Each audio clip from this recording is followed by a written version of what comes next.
Intelligence ఉన్న బాడీని మనం ఆ ఇంటెలిజెన్స్ లెవెల్లో నెవర్ ఎవర్ వి అబ్జర్వ్ చేయడంలో ఎలా ఉండాలి అంటే చాలా చిన్న చిన్న మైన్యూట్ చేంజెస్ బాడీ మనకి సిగ్నల్స్ కింద పంపిస్తుంది. మనకి చాలా వాటిలో చూడండి, కొంచెం పట్టుబ్బరంగా ఉండడం, లేదా కొంచెం గాలి సరిపోకపోవడం, లేకపోతే కొంచెం ఇవే కాదు, మనసు కూడా సిగ్నల్స్ పంపిస్తుంది బాడీ ద్వారా. సో ఇది నాకు నచ్చట్లేదు, ఓ వీళ్ళ ఎనర్జీ వేరేలా ఉంది, అబ్బా వీళ్ళతో కాసేపు కూర్చుంటే బాగుంటుంది, ఇలాంటి థాట్స్ ప్రాసెస్ ఇవన్నీ కూడా ముందు మనం మాట్లాడుకున్న ఈ ఆసనాల్లో స్థిరత్వం కనుక తేయగలిగితే అప్పుడు మీకు బాడీ ఇంటెలిజెన్స్ అర్థమవుతుంది. అంటే ఒక ధారణ శక్తి ఎలా ఉంటుంది, మనం బతకడానికి లేకపోతే ఎనాటమీ వైజ్గా చూస్తే మనకి లైఫ్ ఎనర్జీస్ ఓకే, కానీ కోమాలో ఉన్న పేషెంట్కి లైఫ్ ఎనర్జీ ఉంటుంది, కానీ వాళ్ళకి ఇంకేదో మిస్ అవుతుంది.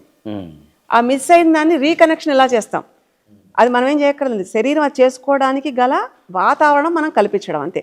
అంటే ఒక దశ నిర్ధారణ దిశ నిర్ధారణ రెండు ఉంటాయి. దశ దిశ కలవాలి అంటే combination, it's like a circuit. So ఎంత మనం విస్తీర్ణించగలుగుతామో, ఎంత మనం పెంచగలుగుతామో అంత కూడా అంత హైట్ రాగలగాలి మన ఎనర్జీ. సో ఆ బ్యాలెన్సెస్ బాడీని తేలిక చేస్తాయి.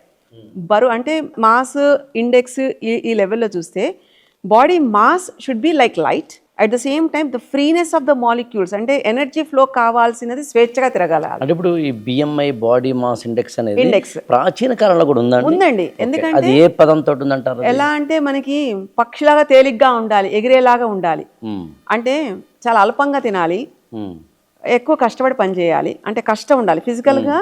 బాడీ స్ట్రెంథనింగ్కి కావాల్సిన శ్రమ, మనసు తేలిక పడేలాంటి వాతావరణం, ఈ రెండు కలవాలి.